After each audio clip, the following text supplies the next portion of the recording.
It's me, Vera, here to remind you that this is an adult podcast. That means we're going to deal with tough topics. Take a break if you need it, and be kind to yourself, because we sure won't be.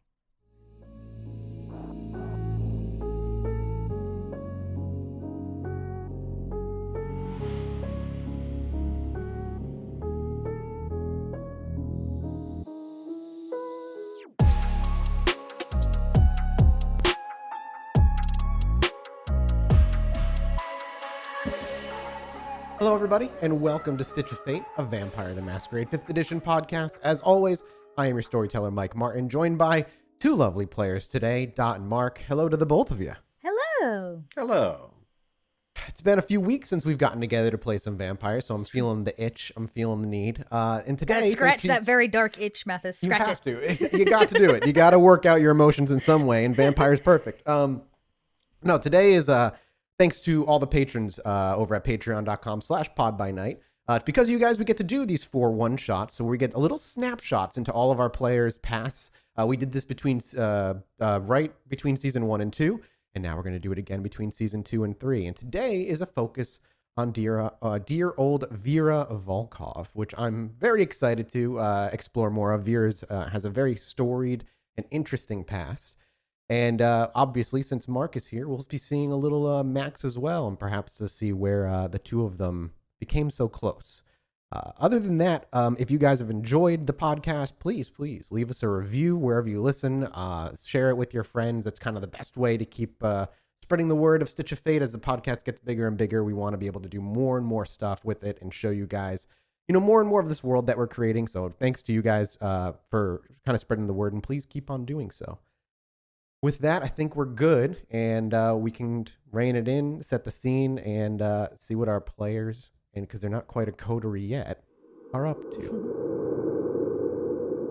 The sounds that greet our ears in this New York night are much different than what we expect, as we've seen our coterie in the past.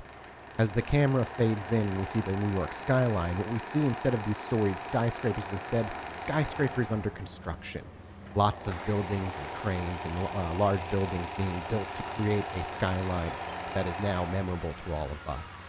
And as the camera sinks in further, instead of seeing a famous Succubus Club roaring in the middle of modern-day nights, we hear the scrappings of low music, a bunch of people slumped up against a small brick building with barred-up windows, one person leaning over the side, violently vomiting into the street as somebody walks by, swearing at him, telling him to take it over to the alleyway and stop littering the streets worse than they are.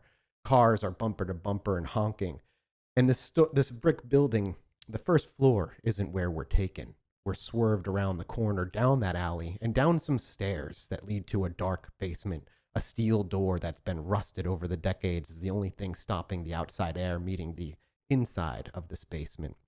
And as the door creaks open, someone stumbles inside, making their way over to a corner of this room that is seeing a slight number of people, not nearly as busy as a club might be, but still maybe 10 to 20 people slumped and chatting with one another here. I'm going to leave it to dear Vera to explain the ambiance and look of this hole in the wall on some forgotten street in some forgotten building in 1960s New York. You might call it a club. Might. There's music playing, probably, it's the late 60s, early 70s, so Vera has always wanted to own a dance club. So I imagine there's disco off in some dank corner somewhere. But nobody is dancing because they are far too, fucked up to even move their limbs. They are lounged about on floor pillows and dingy rugs. I imagine someone like Sean would find a place like this very comforting. May I ask a clarifying question from my own mind's eye?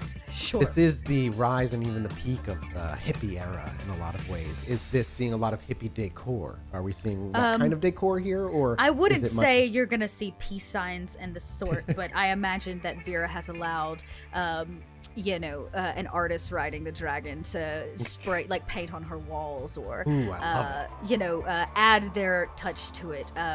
Vera doesn't care for bra burning or Their political views, she cares not for. Especially at this point in her life, Vera cares not for the political views of the Kine. They wanted to fight a war. They did. These long-haired, smelly Kine clearly don't want to fight the war. Vera's busy doing other things, like trying very hard to maintain her cover. And it's very easy to do in a place like this, attached to the people she's attached to. I imagine the smell is a mix of marijuana and tobacco smoke, consistently hung in the air. I imagine she has a chair at like the very end that is just raised on a riser that overlooks everybody, and she's probably sitting there smoking, still smoking a cigar, drinking vodka. The glass, it's not out of a nice glass, and it's definitely not a very nice cigar. It smells really bad, but she smokes it anyways. As our vision and our senses are being crawled through this thick haze of weed and tobacco, cigarette smoke, and we do eventually arrive at Vera, what does her style look like in this time? Has it changed, or is it it's so very similar? different. I don't think she wears things like latex. Don't become popular and readily available until much later in fashion. She probably wears a jumpsuit, like cat-type jumpsuit, except the end are bell-bottoms and the whole thing's made of black velvet. It's like a deep plunge neck, lined with probably fake diamonds or something flashy, and maybe like a matching like tight sleeve that goes all the way down and has a piece that like kind of rings over the thumb to keep the sleeve down. She still covers her body mostly, but yeah, and she probably wears her hair down. It is the late 60s. A woman of the late 60s can let her hair out, so I imagine Vera wears it completely down. And here, she has no need for masks or ways to hide her face. She doesn't need it. Big hoop earrings, something gaudy and flashy. And she sits smoking this massive cigar, sitting on what is probably her throne. And your overview of your subjects is that of pure... rather, looking over your subjects is a mixed feeling of satisfaction, I imagine, and disappointment in the Kine, allowing themselves to so easily fall to the needle as these people tend to do. Do you have a ghoul in this era? Usually don't. I know you don't in the modern Knights, but the 60s Vera is a little different, and I'm curious if she has somebody who she allows of her vitae. Probably not. Right now is a very private time in Vera's life, which I imagine we'll learn soon, but she, so sharing it with a Kine is difficult. Absolutely. That being said, she has a slew of Kine to choose from right here on her very dance floor. And you don't need to feed them your vitae to have them do your whim. You simply need to get them something easily attainable for you. She is, of course, an Osiris, right? She's an Osiris build, not a siren. So there's this idea of worship, too. Like, Vera built a name in this time, and I think she built a name for herself in just as seedy places as upper-class places. Agreed. Yeah. And we see the beginnings of such a thing here as in this, as you call it, a club with air quotes heavily around the outside of that label. And this particular night is no different than any other. There's light chatter. The music is the more dominating sound for our ears here. And you are able to relax and enjoy your own peace and quiet as you have no particular duties expected of you on this evening from either side.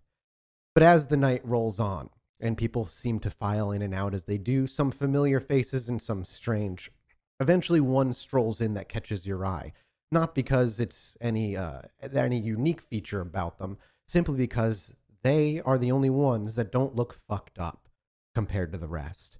They do not slouch or slide their way into the club. They don't seem to have any interest in partaking of conversation with those that they pass by.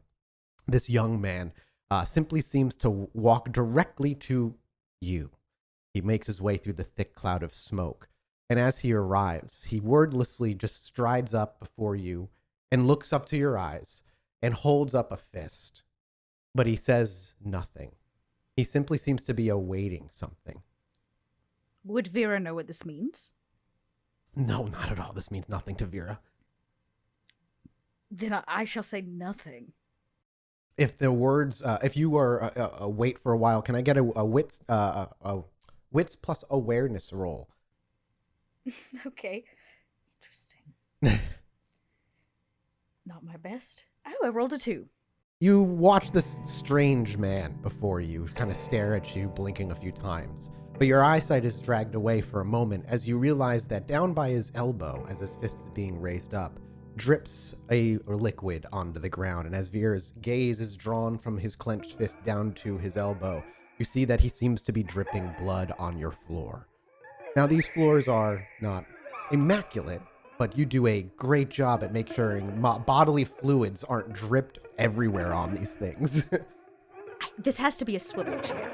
It has to be. It spins around. This leather chair, like, spins around.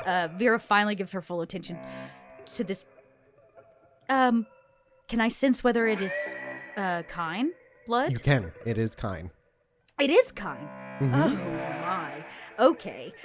Vera spins around, cigar, still in hand, and she kind of looks this kine up and down, and she says, please, who would have the gall to walk into here and bleed on my Persian rug?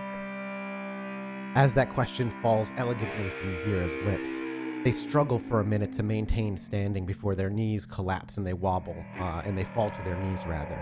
Their fist becomes unclenched as they are no longer seem to have the strength to hold their arm up, and as it falls downward, you're able to very clearly see the Camarilla sign, the circular part of the Camarilla sign on the palm of their hand, but the long plunging down arrow down his wrists all the way down to his elbow, so deep that it's surprising that he lasted this long before he bled out sooner. He looks kind of, his gaze going from your eyes seems to clearly unfocus as it drifts upward to the ceiling. Now, there is a few mortals around you, however, they are inebriated. One seems to gaze over before they cough a few times. They close their eyes and wince, but they seem to go back to their conversation, not paying too much. But this man's now opened wrist and arm with the Camarilla sign carved in by some sort of, on a quick glance, sharp object, doesn't look elegant, is now bleeding, if not dead, about to be dead on your floor. Vera gets up. She doesn't have a bouncer or anybody to do her dirty work yet for her, so she has to get up and do it herself. That's a very important note. Yeah, we should probably mention there is no bodyguards to this place. There's no bouncer keeping this place safe. There's no Jonathan. There's nobody but Vera running this place. And I think she doesn't move in any hurry. In fact, she probably takes her time, like, stepping off, and she wants to see if he's going to kill over. So you, I'm sorry, you walk. I'm gonna wait to see if he dies. Like, oh, does he maintain conscience? Yeah, I kind of stand over him and like wait for him his body to choose. Will he live or will he die? Then I'll figure out what to do with him.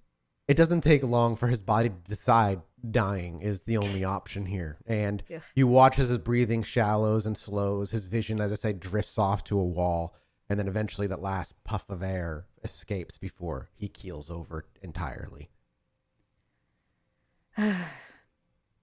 He like leans over and picks him up by the scruff of his shirt and takes a good look at his like limp head that probably bobs about. It does.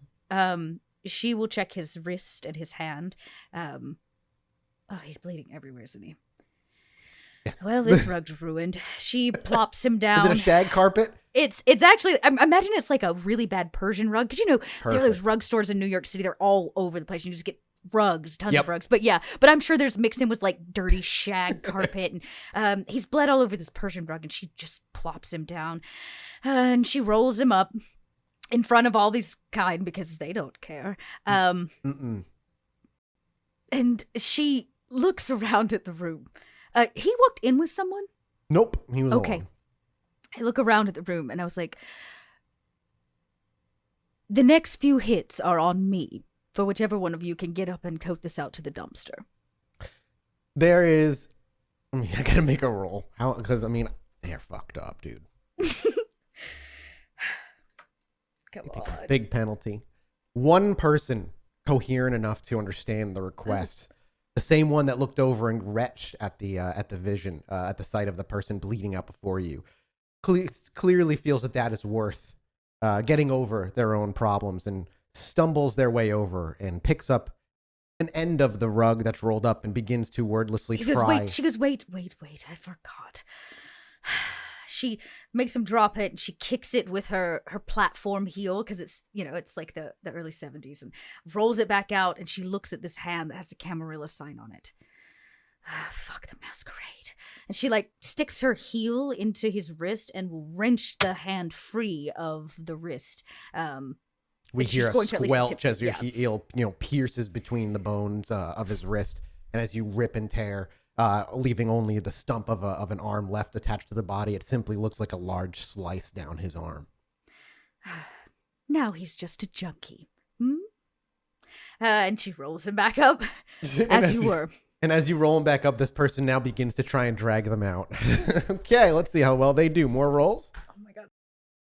You watch as about 30 seconds of struggling happens. They lose their grip a ton as it constantly slips. But every so often, they get a good enough grip and build enough momentum where they can pull it a couple of inches before they drop it, catch their breath, lean, and then lift it again and keep struggling. At this rate, it won't be out of here for at least 10 to 15 minutes.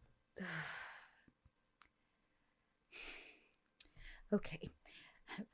Vera says, just wait a second. And she runs back over to her glass that's almost empty of vodka, and she squeezes the hand. This is, fresh kind. And it's not out of this group of junkies. And she squeezes it into this cup, and then she kind of lays the hand out, which I imagine is open with a Camarilla sign, and she puts the glass right in it on this table that sits next to it. And she says, hold that for me.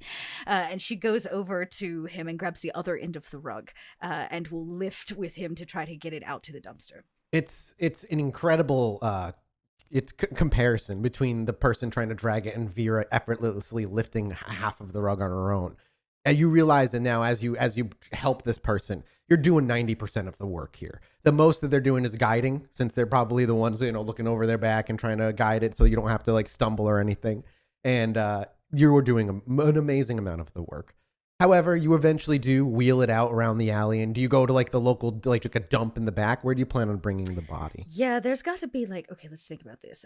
There's small alleyways here. This is probably a block with a bunch of porno theaters, and it's that time. So something seedy, and usually they all meet in this one area with lots of dumpsters, right? And each business owns a dumpster. She's going to go put it in somebody else's dumpster. Oh, perfect. So we see Vera take it down some alleyways, keeping away from obviously the main street and avoiding the eyes of anybody who would care enough. And those who do see you in the alleyways know enough to, if they're moving a car, just look the other way. Don't bother. Don't ask any questions. Don't even think about it. 60s New York, almost 70s New York. Some shit goes down, especially in the World of Darkness version of it.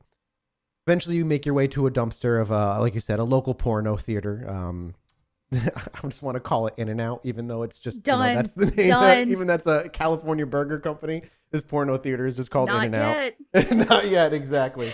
And you kind of help you. I want to say this person helps you haul this body into the dumpster, but really at this point it's all you, and you just very effortlessly lift the whole body and rug, and into the dumpster it goes. There's a large clatter, and the top falls on top of it very loudly, but nobody pays too much attention. The junkie looks to you. A name you don't have a name for this person. They don't even give you one. I don't care. They give you a nod, but then they start kind of stumbling off in a random direction. Vera goes, wait. And she reaches really deep into the plunge line of this jumpsuit. She's wearing this disco jumpsuit, and she pulls out a bag full of, heroin. And she says, don't you want your payment? They self-palm very openly, and they make their way over. And as they pluck the bag from your fingers, if you allow them to do so. Actually, no, she'll drop it right there. As they go to reach and you drop it, it hits the ground, and they watch it as their hand freezes midair. Their head follows the whole thing from your hand down to the ground. They stare at it for a minute before they hunch over, pluck it from the ground, and then they pocket it, and they look to you, and they are able to whisper out, "Thank you," and they wander off. Disgusting. Vera turns around. She has fresh blood waiting for her, and she'll go back and sip on this hand drink she made while she makes it hold the glass nonetheless. You don't get too far from the dumpster, about halfway, before you're stopped, not by any of the pedestrians. In fact, there's a large lack of the same people that you saw on the way here than are now on the way back. Some of the people around the burning oil drum that they were using for heat at this particular point in time are gone, though the fire still roars. And as you pass by that particular warm fire, you simply hear your name, as though spoken directly into your left ear. You hear, very slowly, a female's voice. Vera Volkov.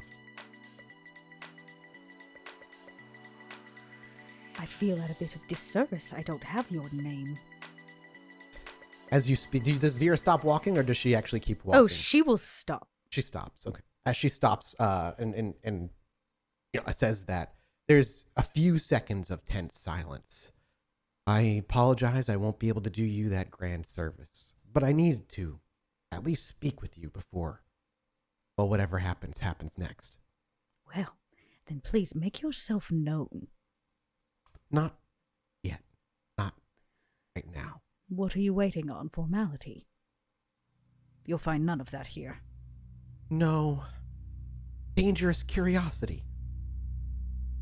Dangerous because, if I have the right person and you are Vera Volkov, you're known to have a poisonous bite.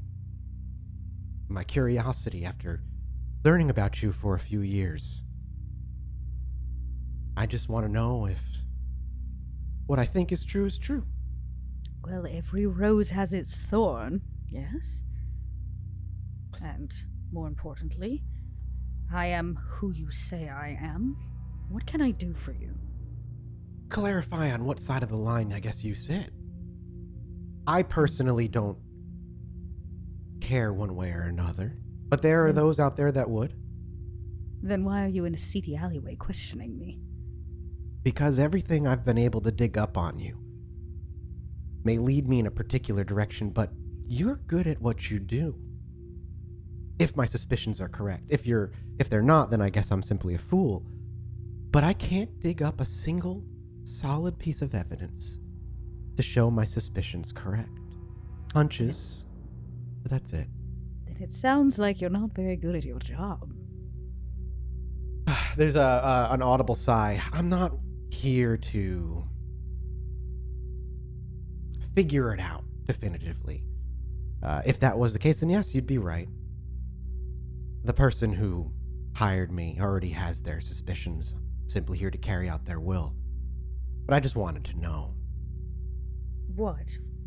Which side of the line I'm on? Yes, if we must speak in plain terms, are you Sabat, or are you indeed Camarilla?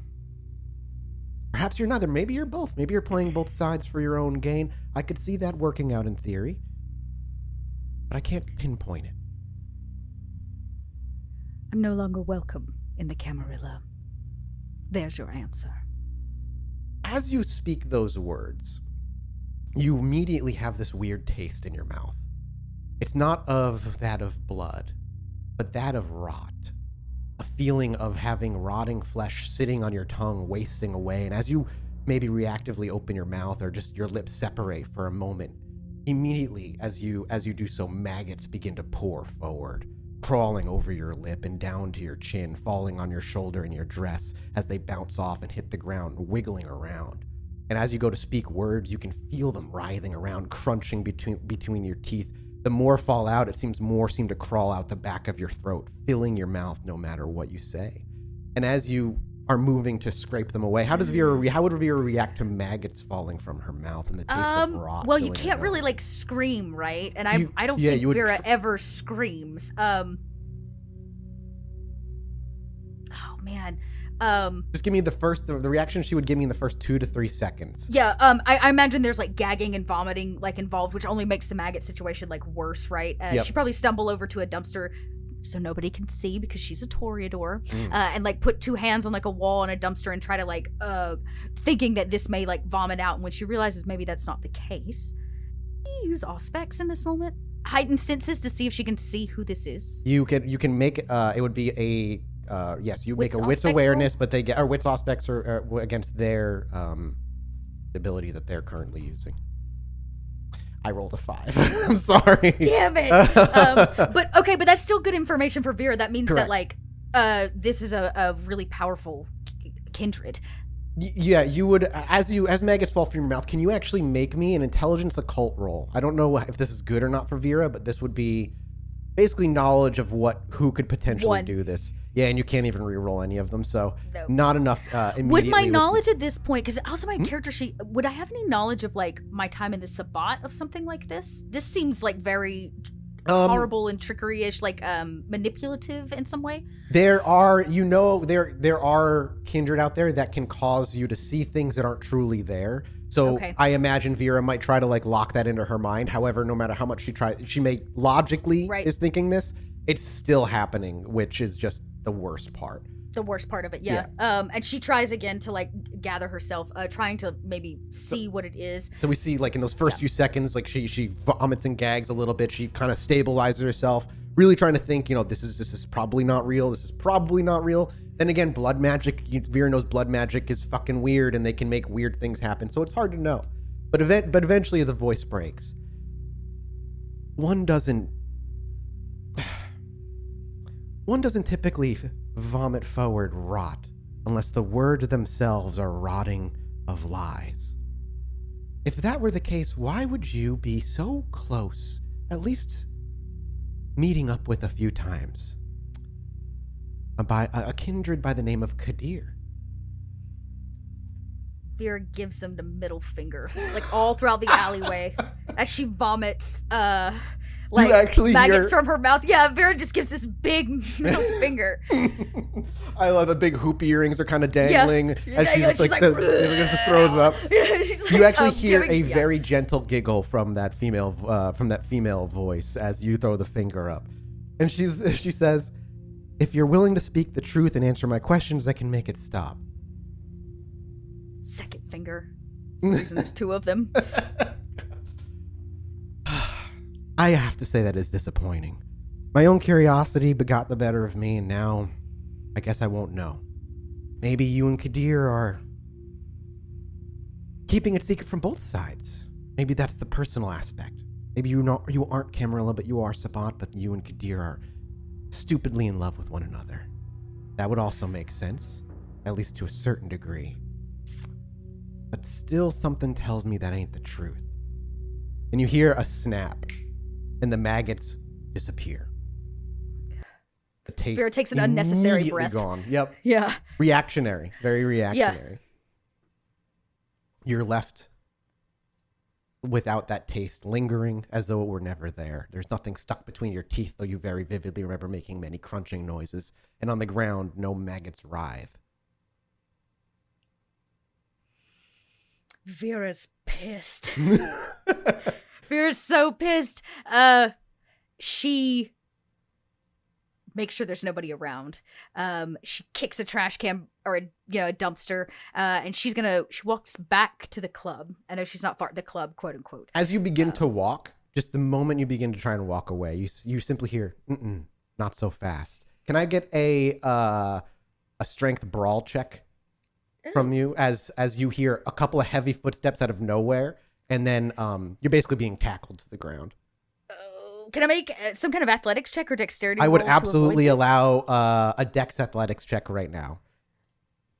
Okay, that was such a bad roll for me. Okay, I have to use willpower. This is not going well. That's so good. You got to give me three more. Okay. All right. You have I got one more success, so 2 successes. Damn, with that two was successes, so bad. You're completely caught off guard.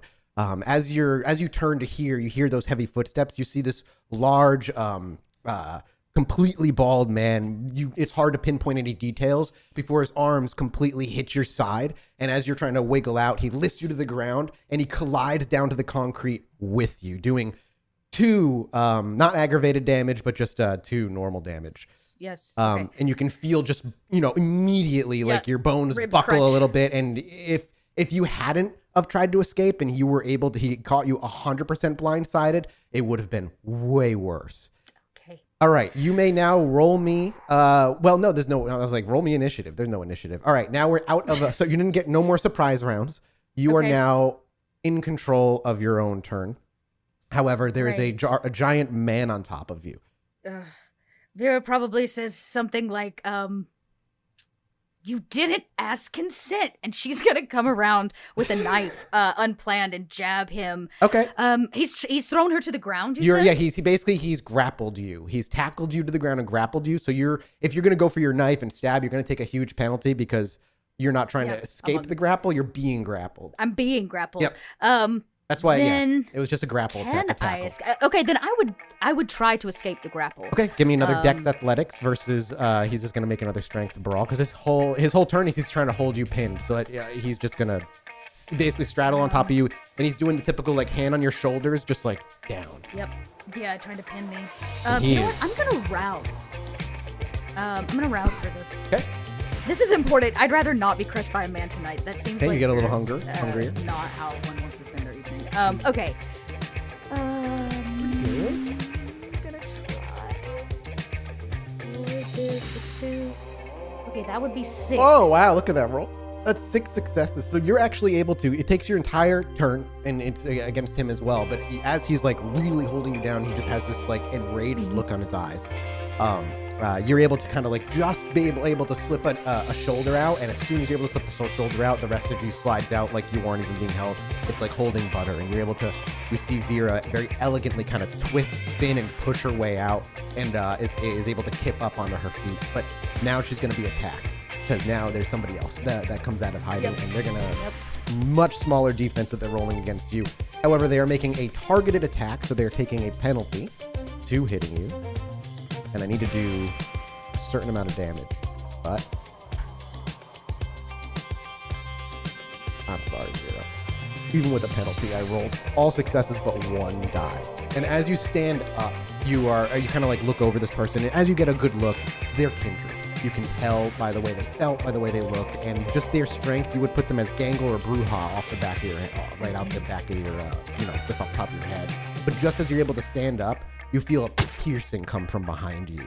There's just a moment where you're aware of what's about to happen, because in that moment of piercing, in another millisecond, a piece of wood pierces your heart, and you are unable to control yourself any longer. You're well aware of the room, of the outside around you. You're well aware of the person standing up who's swearing your name, fucking bitch, as he kind of stands up. But as you're about to fall, you're caught with 2 arms slid under your arms on your shoulder, and you're lowered gently to the ground.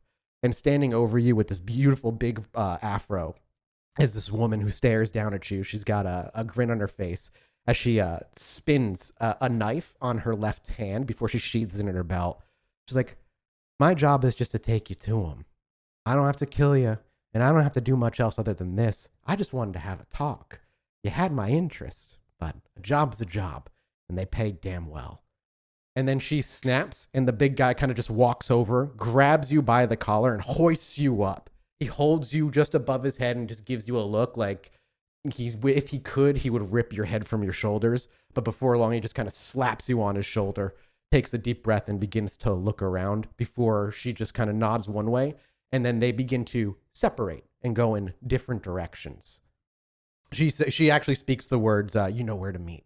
You would have heard that, obviously, Vera. Max, can I get a wits awareness from you? Here we go. I'm just minding my own business over here, so. With 2 successes, Max, as you're on a night above the sewers, perhaps doing a little personal work, getting some bagged blood for yourself as you've lost a little bit of food and you're looking to meet up with a contact that you met up with a couple weeks ago. You hear some sort of scrap going on. And that's not particularly regular for streets of New York. That doesn't really bother you all that much. However, you are able to catch the words Sabat at some point being spoke out loud, and that catches Max's attention. And as he makes his way over down through the alleyway, pushing past a couple of people around the corner of a building and sat up against a nearby dumpster, you're able to catch the moment where a stake is plunged into the back of this beautiful woman who with these big hoop earrings. And as the stake goes into her back, you simply watch what all kindred do. They go immobile. They fall back. The same words were spoken that I spoke earlier between the 2 of them in Vera's now torpored body before the body is picked up by a large man. And the 2 of them separate, saying, before the woman says, you know where to meet up. And they begin to walk away. Now, at this point, you're not entirely sure who belongs to what side, if anything at all. However, you did catch the attack happen, and I'm not sure how Max would feel about seeing an attack like this kind of happen openly. It is a masquerade breach for one, but... Yeah, but it ain't really my business one way or the other, is it? Still, I'm gonna trail this joker. I'm gonna see what's what. Which one? The one with the body or the woman? Nah, the big mook with the body. So you're able to follow this guy, and it takes not too long before they walk about 2 blocks out down the, staying within the alleys, only not avoiding kind of needing to cross the street with the woman over his shoulder at all times. However, the one time he has to cross the street, any pedestrians that ask, he simply says she had too much to drink. He's taking her home. And for the most part, people don't care. And as they walk through, they turn into an alleyway. A car is waiting for them running. You see the woman get in the back of the seat, but just before she slides in the back, she looks to the big mook that you've been following and simply says, he's going to be deep in Sabat territory. He wants her. Don't ask questions. Just follow the instructions when you reach the place. Again, she shrugs. He's paying well. I don't ask questions. She slides in the back seat, shuts the door, and the big guy's about to slide Vera in the back seat as well before he too takes a seat and the door's about to be shut. Yeah, I don't like the sounds that deep into Sabat territory. I don't think nobody deserves something like that. So, I'm obfuscated, obviously. Yep. I'm gonna get position myself just right, and say to this joker, "Hey, fuckface, that's no way to treat a lady." As I plow him right in the face. Yep. And unfortunately, while this man may be a Bruja, he doesn't have 5 dots in celerity, so he cannot null your attack with a movement before you. So you are rolling an attack against a 1 defense because you catch him surprised. I don't need. Are you going for a called shot at all? Do you want to hit him in like the head or anything? Oh yeah, I'm punching him right in the face. All right. The only thing you're going to take is a -2. If you're going for a called shot, then just take a -2 on the roll. Oh, I don't gotta get fancy here. I just want to pace this quick. So. I mean, if you just want to go for a body shot. Yeah, I'm going. I'm gonna hit him. I'm gonna hit him. All right. That's what I'm gonna do. If you go for a head shot, I mean, you might just instantly dust him. We'll just see what happens. You know what? Yeah, let's see how it goes. Oh my god. You rolled 4 10s. You rolled 4 10s. You doubled. Where were those rolls when I was trying to defend myself? My god. That's a double critical success. That's 12? Is that 12? That's 12. That's 12. Okay, there we go. Max, as you say that, he whips his head around to meet your gaze. Before he can even meet both eyes, however, you throw your fist through his chest. Blood and bones spatter against the side of the car, and you can hear the clinking of bone fragments off of the tin of the car itself before you realize you punched directly through his heart. You obliterated his heart as you go through, and as you wrench your wrist free as the rest of the Kindred Vitae kind of spills to the ground, it doesn't even touch the ground before it begins to flake ash and blow away in the dust. His body itself crumples to the ground, and you watch the active form of decay catch up with his body before his feet, his arms, and his legs all disintegrate in dust under his clothes. But there isn't much time before the girl steps out of the car herself, ready to fight. What is, now there's no surprise round, so what is Max's next move? On the other side of this vehicle, there's this woman who, like I said, is the one that threw the stake into the back of Vera. You have the car in front of you, keep in mind, and you could just slide it, jump. Oh, you don't have Mighty Leap yet? That's decades away at this point. So that's a more recent thing, yeah. Yeah, so you can't like leap over the car. What would Max do this next turn as he rips his his fist free of this man's chest? Well, as he does so, and this guy turns into dust, basically, he sort of catches Vera, or he catches this woman. He doesn't know it's Vera at this stage. Yeah. And just looks over to the other lady and says, "Look, from what I hear, this was just a job for you, so believe me when I say it ain't worth it." Make me a manipulation intimidation check. I would also take charisma intimidation as well. Either one. Does Max have charisma? I don't think he. Well, he does have charisma. He's got. Charisma. Okay. He's both his charisma and manipulation are like at 2. They're each a 2, yeah. Okay. And She this will would be. get a He roll does as well. have a 3 in intimidation, though. Okay, well then that's nothing to. She doesn't have. She's going to be Shrug rolling a resolve composure to try and resist being intimidated, but it's not a huge pool. Although he is ultimately just trying to reason with her too. It's just like, come Yeah. on, don't make me do this. I mean, I'm also willing for you. I mean, if you want to fight for, say, like a charisma, persuasion or something, you're welcome to make those as well. He's way better at intimidation. Yeah. And I mean, you just did punch a man. Honestly, on top of it, take a +2 because you did just obliterate her like strongman in one punch. That was, I think that's the best roll you've ever made. I think in it an is. attack. I think it is. like so. Take a +2 to this intimidation check for Cool. Yeah. appearing out of. You were not part of the plan. A Nosferatu showing up was not a part of the plan. Yeah, he is intimidating. He's trying not to be mean about it though. He's trying to be like, come on. Yeah, no, you're doing it the Max way. I understand. So you could re-roll 3 if you want to use a willpower. Yeah, I'll use a willpower. Okay, give me 3 more on top of that. 3. I'll just roll those set wild. Yep. Hey, critical success. You critical success. God damn it. If you didn't crit, I would have been fine. I really would have, but she would have attacked you. But you watch as there's a moment where she registers what you said, watched somebody she at least knew to some degree just in less than 3 seconds. And now as Vera's in your arms, she genuinely seems to calculate the risk here.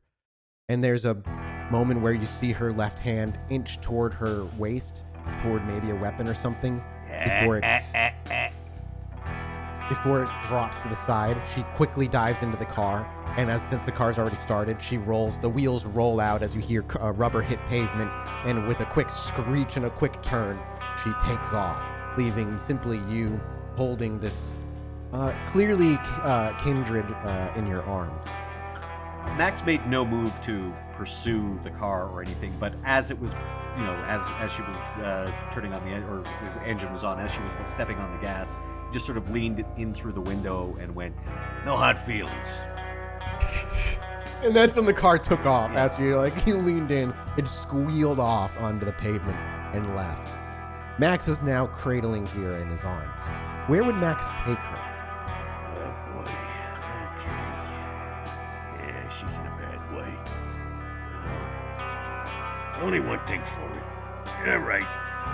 Back to the Haven, I reckon. And Max climbs his way down the sewers, down the winding maze that is the New York sewer system, and especially in the 60s. And in the 60s, what is your Haven? We got a good look at your Haven prior, but that was around, when was that? When was that? 80s? Somewhere around there? We did that last time? 90s? I can't remember. Oh, no, I believe it was actually 2010. Yeah, the Halloween. That's right. It was the 10-year anniversary of the Halloween. So this is 50 years prior to what you were doing in 2010. What does Max bring Vera into? What does this Haven look like at this point? The layout is obviously similar. There had been some construction that had been done in the ensuing decades, but the bones of his place are essentially there. It is not quite as impressive as we may have seen it in 2010, but it is very recognizably the same place with the same owner. There's all kinds of memorabilia, perhaps not quite so much, and in fact, in what ended up being the movie viewing room in the future, there is some equipment that looks like you'd probably only see it at a television station. And Max has managed to acquire every episode of a relatively new series, Star Trek, which was recently canceled. He's quite a fan, so he's got all of those. There's some, see, this era, there'd be probably some Planet of the Apes memorabilia. Obviously, lots of Marvel comics, his Golden Age stuff still. And yeah, at this stage, Marvel is kind of the new kid on the block comic-wise, so he's true. Yeah, he's quite enjoying that stuff, if the posters and piles of comics are any indication. The people around him obviously are much more in the hippie mode. And actually, as Max enters, he calls out to a couple of them. It's like, "Hey, Leaf, Moonchild, get over here." Whether their names are actually Leaf or Moonchild, it doesn't matter because they all respond at this point. It's been long enough. And you see one walking over. Leaf, he's a young man, maybe somewhere in his early 20s. His hair is down to his, he's got, the bowl cut that's just a little too long at this point. It's, down to his eyebrows. He kind of brushes it out of his face. He's got a Beatles t-shirt on and some ripped up jeans. And Moonchild sways her way over. She's got some sort of drink in her hand. And she's got the new pixie cut, which is kind of new around this time. She's got that short pixie do going. And she's walking over with bright red lipstick on, and she's smiling. And they both walk over, and they're like, "How can we help you today, friend?"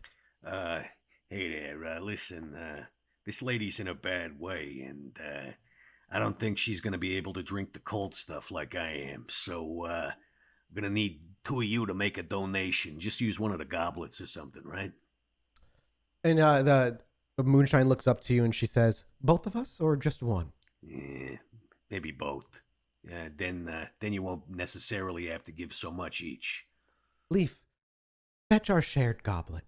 And Leaf smiles as he he spins on the ball of his foot, and he walks off before he brings over this homemade cup. It's a tin kind of bowl nestled into a large twig that was snapped off of a tree that was manually carved by hand. They worked on it for months to perfectly cup this tin bowl that they made, and they kind of place it on a table. They speak to each other. They take a hit off of a blunt each before they leave. They lean their palm over, and they take a jagged piece of it's a decorated knife that has probably seen one too many uses at this point.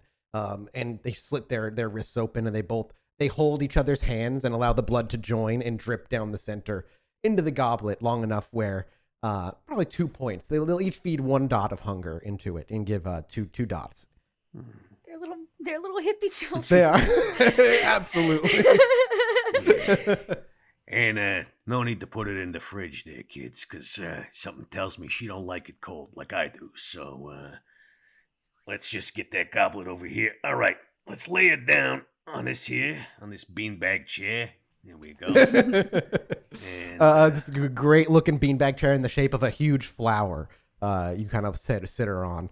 And, yeah, there's probably actually quite a bit of psychedelic sort of, blacklight posters and that sort of thing down here. And I love it. There's probably a lot of Freak Brothers things, and the Keep On Truckin' guy and, all the Mr. Natural, a lot of R. Crumb stuff, because Max is probably quite into the underground comics these days, as well as the Marvel stuff and whatnot.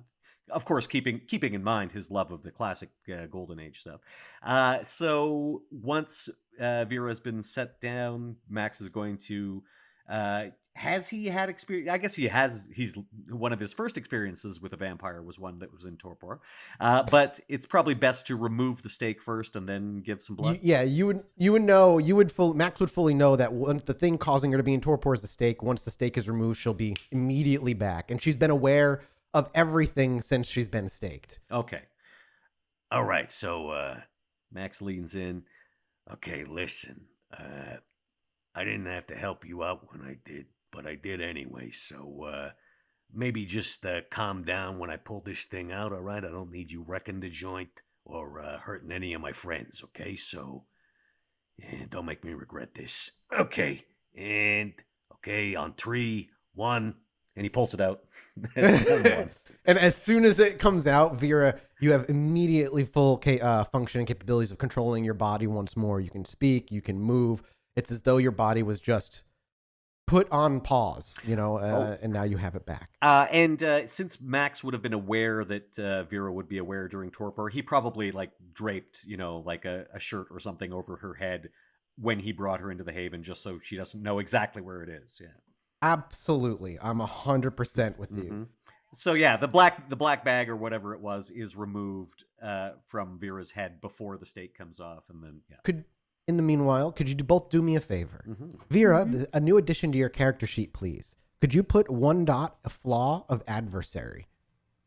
Actually, I think I have another one. I need an additional one. This is a different new adversary. Yep. Okay, new adversary.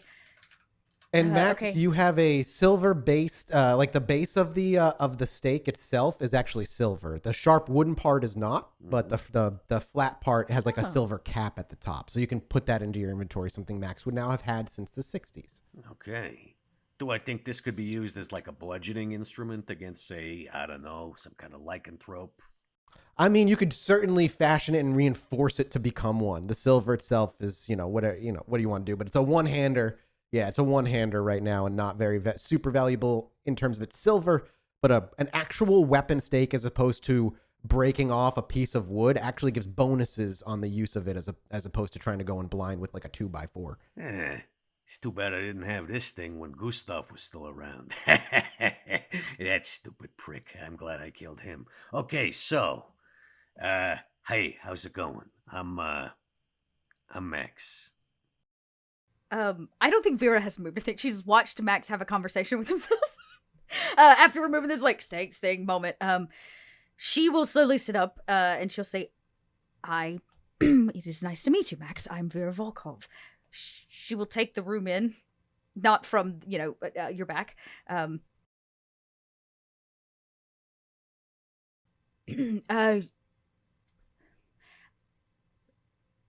This is, I guess I should say thank you. Yeah, For you're welcome. And don't worry, I'm not gonna pull any of this boon shit, all right? I don't go for that.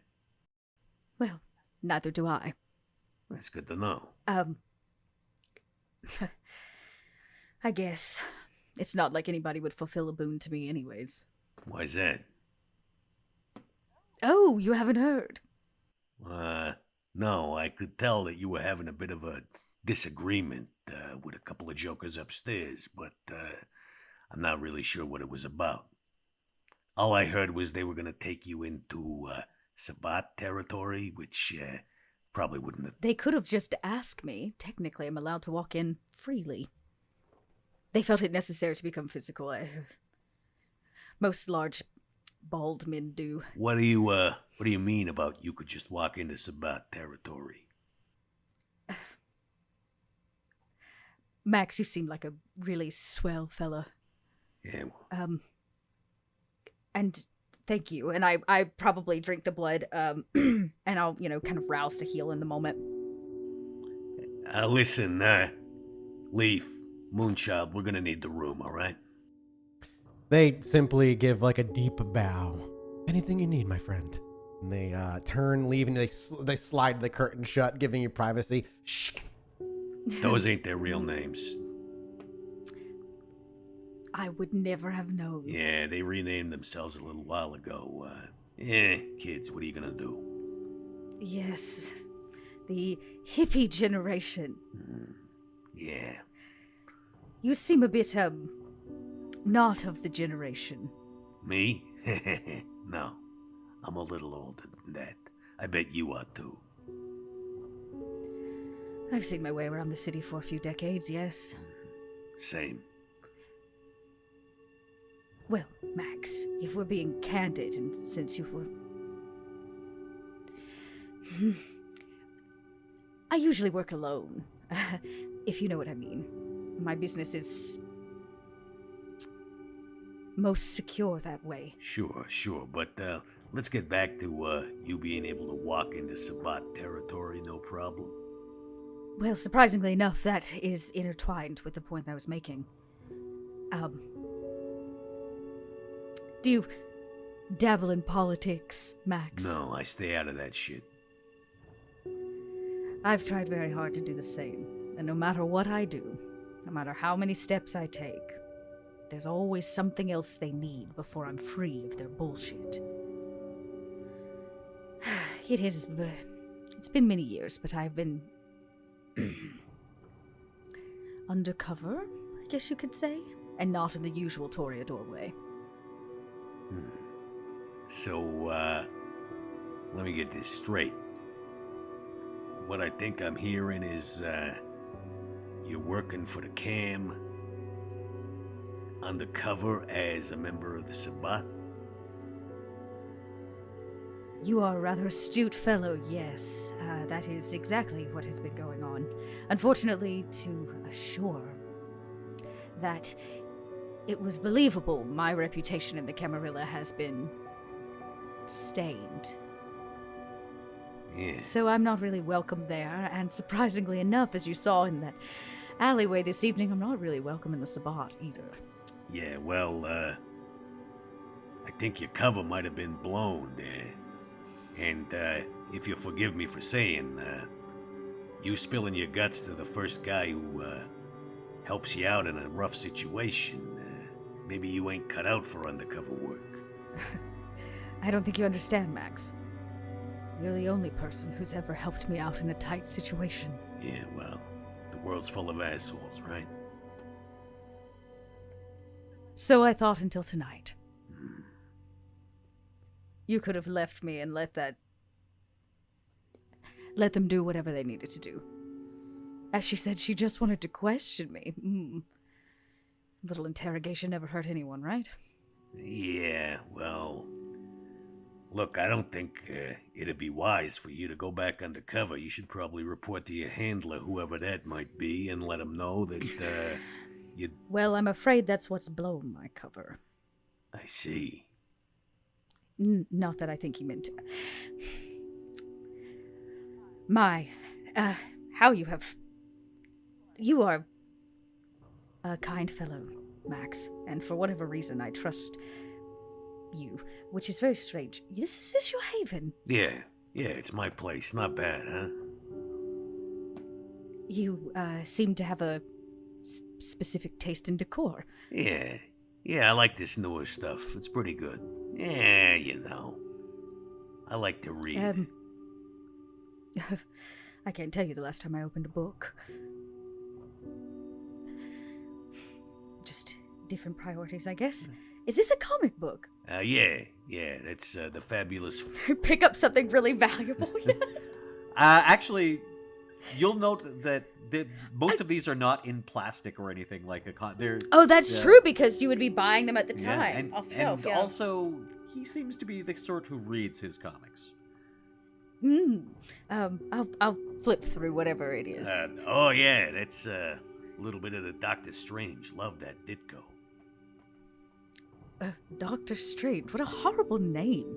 Yeah, well, they all got weird names. You know, Spider-Man, the Hulk, Iron Man. Yeah, they're new on the block, but I think I'm liking it. This new one, the Fantastic Four, this orange guy is great. I would ask what makes them so fantastic, but I see the cover, you know, orange guy, stretch arms. Usually I prefer the villain. Oh, hey, they got the best villain. Dr. Doom. Yeah, that's... Okay, look, enough about the comic books. Are you gonna be all right? I mean... Oh, I'll be fine. I think what I'll do is just go in and answer their questions. You know, had she kept her trash magic out of my mouth, I might have been able to actually answer her questions, but... Anyways... Okay, look, it might help you to have a little bit of bargaining power if you, well, you could at least intimate that, a rather large, rather invisible Nosferatu is looking out for you. Yeah, just say, I don't know, say we work together, say I'm an associate or whatever. I mean, if you want, I could tell you. You would associate with me. Yeah, what do I care? I told you. I stay out of that politics shit. I do what I want, and all I want is to be left alone. Well, Max, our futures are destined to align then, because all I want is to be left alone. Yeah, well, maybe we can be left alone together, you know? My. What a thought. Max, I would, never ask you to put yourself in such a dangerous position, but invisible company is always nice. Yeah, sure. I mean, yeah, judging by the cream puff that I went up with in the alleyway there, I don't know if your opposition is really that stiff, but tell you what, I'll Yes. Hold on one second. Max goes over to a fridge that's standing in the room and pulls out a blood bag. Vera can see it's full of like cold, congealed blood. It's like, I just gotta top myself off before we. She's probably not used to watching Max drink anymore. Or like this is not a thing. yeah. This is the first time she's ever witnessed him like Capri Sun. Oh, that's good. Oh wow, that was visceral. Yeah. Sorry, I know most folks like us don't like it cold, but there's something about it, the texture, I just love. You know, Max, do me a favor. If we're going to buddy cop our way through this, don't apologize for being you. All right. Deal. Deal. Thank your hippie children for me. I appreciate it. Their blood tastes like kale. Yeah, you might be a little bit high, too. Oh, well, I guess I should be used to that. I'd say I have a calling card, but I don't. But I do have this. And she reaches in and pulls out a bag of heroin, and on the bag is, like, I imagine, stamped maybe an address or the name of her club or whatever. And she says, I'd like to think that my spot is as swanky as yours, but it definitely has a different aesthetic. Yeah, I'm, hold on. I got a piece of paper here. I'm just gonna copy that down. I don't allow those, any horse down here. So Well, here we go. Can be all the grass and mushrooms they want, but you know what I'm saying? I like to keep that out of there. So, all right, I got it. Grass and mushrooms, you say? Yeah. Do you know where to get large quantities? Oh, yeah. Well, I don't, but I'm sure one of these guys does. Oh, hey, Interesting. I should introduce you to my alligator. Absolutely. Yeah. After that beat of silence and Vera just processing what he just said, we watch as the two of them stand and make their way over to what is affectionately known as Pinky. As Pinky is introduced, the camera will pull back and will fade, just as we maybe see Vera bend over to pet Pinky. Yeah, pet Pinky. Yeah. Like, aren't you just beautiful? Yeah, You know? Pinky is probably actually only about 3 feet long at this stage because Yeah, he's still young. they get really big as 50 years later he's going to be quite large. But Yeah. And that's where we'll fade to black. Thank you, everybody, for listening. This was a pleasure as always, and we'll see you in the next one shot. Goodbye. Hey, it's Sean. Now, I'm sure you've heard Vera say no phones, but if we're going to break 1 billion followers, then I'm going to need you to do me a little favour. If you could hop onto Twitter and follow us at Pod by Night, that would be mint, and a 5-star review on iTunes ain't going to hurt either. And maybe I'll share some of them spicy DMs with you. Cheers, mate.